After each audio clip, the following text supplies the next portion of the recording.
I'm interviewing REAVE for Someone Great Records. It's nice to meet you guys. So how did the name REAVE come about for you? I think it just came out of me and Brandon were looking through some books for like names, Mm. like the books, because we just wanted something with impact, like one word. But we didn't actually find anything, but it just came into my head, literally out of nowhere. I thought it was on the page of a book, wasn't it? Well, that's Like what we, I swear we saw it on a page, no, and then well, that may have I been the think case, but the way I yeah, I remember, think like appeared in my head. Maybe I'm yeah, yeah. Well, I remember like reading an old book of yours at your old house, like one of your mum's old books or something, and seeing it. I'm yeah, sure, yeah. and then like we just thought to capitalize it, like the whole thing, and then it just became like that. But it doesn't really have any like special meaning. Oh, A lot yeah. of people think it does, I think. Yeah, Yeah. Yeah. Well, that, Like with simple names, people expect it to have like this magical meaning or something when it is just sometimes it is just. Yeah. So have you been friends for a long time then? How did you all meet? well, it's different. yeah. This. Me and Brandon went to school together, but we didn't really know each other in school. We were just aware of each other. But we kind of got to be friends a bit after school, just through like music, really, like listening to records, things like that. And then I think we just wanted to do something, not necessarily a band, but just something in music. Me and Roz, like you say, like we didn't really know each other that well, and then we sort of connected through music, like when we got a bit older, and then yeah, we just started like we realized like we like the same sort of music, and we just started to make these kind of like 80s style like synth instrumentals, and then we thought that we'd like to get a singer on it, and then like actually met Enya online, which is kind of weird, through a dating app. And that's how we found Enya, because like me and Ross are from Manchester, but Enya's from London, so it was kind of like a virtual thing. And we sent her our demos, and yeah. So was there like a specific moment or like a song when you realized that you wanted to make music all together? I think what was the first one we did? I can't. Was it One one more more? night, I think. Yeah, yeah, one more night, yeah. I remember getting that from Brandon. I was at a New Order gig at Blue Dot Festival, I think it was just their own gig actually. But yeah, he just sent it, and I was just queuing for the cubicles or the toilets, just listening to the demo. And like then I was like, yeah, we need to do more tracks, basically. Yeah, yeah, Like I just definitely. thought it Yeah. resonated. They'd sent me the demos and then I listened to them and I was like, oh, I was actually really surprised. I was like, these are actually really good and they're definitely my vibe. So then I kind of did one, not think it'd be anything, and sent it back to them. And I think we were all like, this feels good. Let's give it a go. Yeah. Do you have a usual process behind creating a song? So do you usually do it like collaboratively, or does one person usually take the lead? Yeah, so I mean, usually me and Brandon would just focus on just strictly the music and like no like lyrics or concept of the song or anything like that.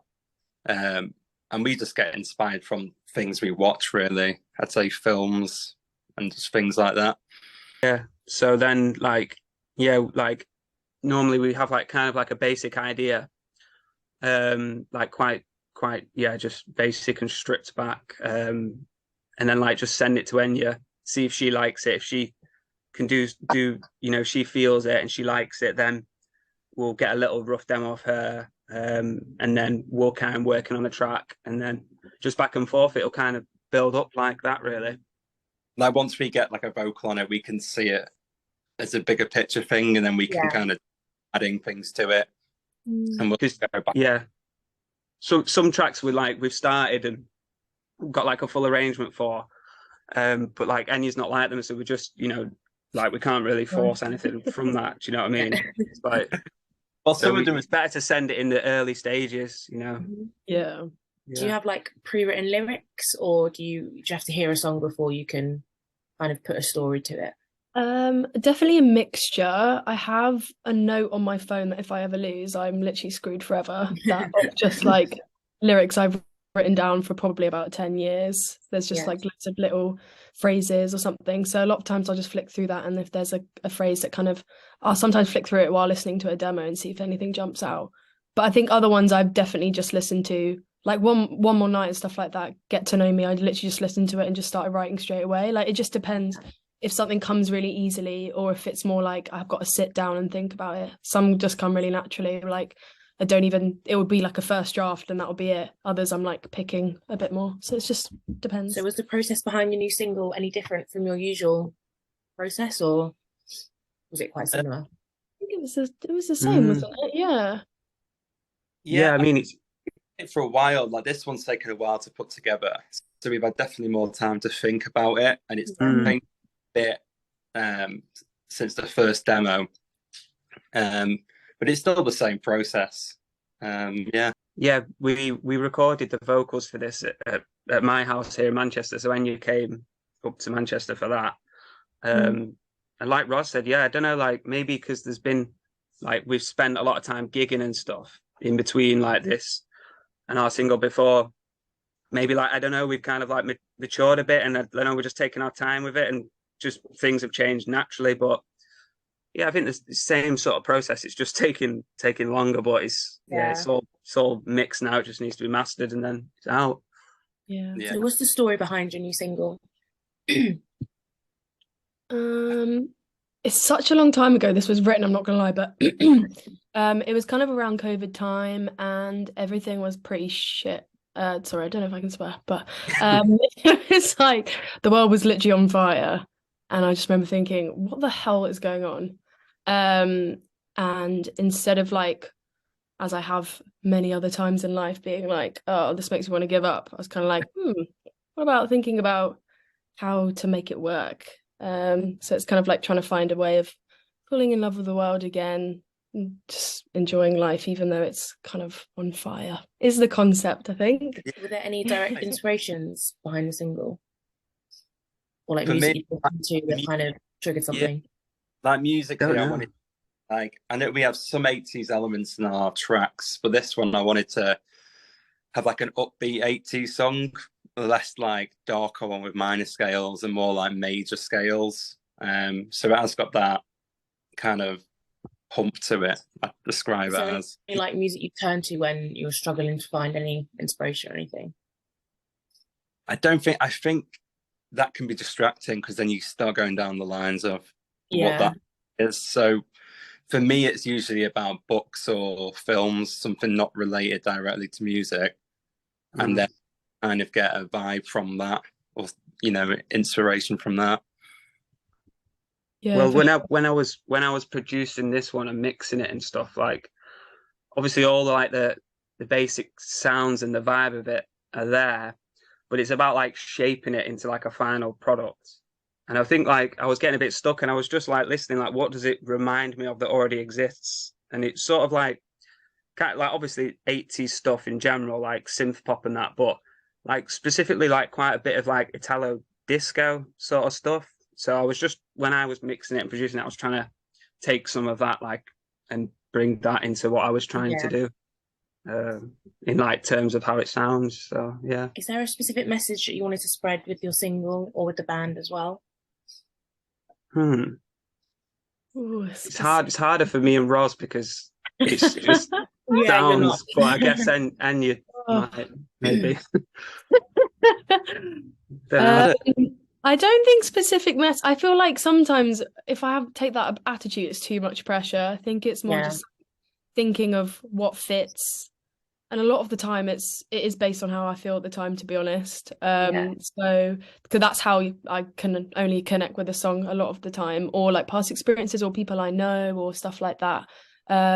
So yeah, I try not to overthink it too much, otherwise I feel like you could be picking apart lyrics forever. So just kind of go with what I feel, really. So after releasing a new single, are there any plans for an EP or even an album soon? Yeah, possibly. I'd love to. Yeah. That sounds good. We'd like to get a few songs together and maybe an album. But it's a lot more time and effort than the single, and people appreciate singles just as much, I think, these Oh yeah, days. definitely. Mm. So it's I think kind we're of in like, the age now of like appreciating quick, short things. So I yeah, think it's easier to process a single than just an album or an EP. yeah. And it is like it's the pop music and like it's Yeah. short, but it's meant to be. So it kind of suits these sort of releases, I think, anyway. I think we spoke about before, like how, like we're aware of that, like, you know, like that everyone wanting singles and sort of like that kind of culture of music nowadays, Yeah.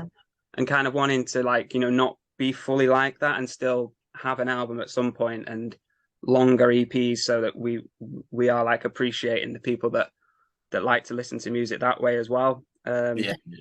And kind of not be like, yeah, just releasing single after single after single. So I think like we have talked about doing an album at some point, and like maybe the existing tracks we've already got out, like re-recording them and stuff to a better standard. So it'd be like maybe like a compilation of like the set of tracks that were all written in like at the same sort of time period, Yeah. but re-recorded at a good studio and stuff like that. Yeah. Put Definitely. together as an album. But I mean, I don't know when that would happen really. So what's next for the band? In Well, terms of Music wise, music wise. do this single that we're Mhm. going to release on this label, and then we've got like 4 or 5 more that are unreleased. Mhm. So get them out somewhere or another, and in between that, do gigs, I guess. Yeah, I think we've got like loads of like half of songs, and like because we've always had like a song pretty much finished within like a week or two, like structure wise, but we've got a load of bits of material we want to try and pull together. Yeah. And just kind of like finalize those, and then there's a good 5 or 6 tunes possibly there, so that could be enough maybe, but we'll have to think about it after we've listened to them all, I guess. Are you guys excited about the release of your single? Yeah, Yeah. I know. Yeah, it's about time. It's been a while. It's been too long. I don't want it to be that long again. I we can't let it get like that. Nope. we've got more followers now, and like, you know, it feels like the right time Yeah. to do it.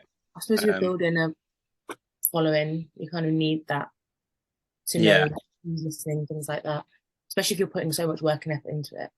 That's it. Like we could have easily done stuff earlier, but then it's kind of like you want it to be seen and heard. So the Yeah. longer you want it, it's like anticipating things like that.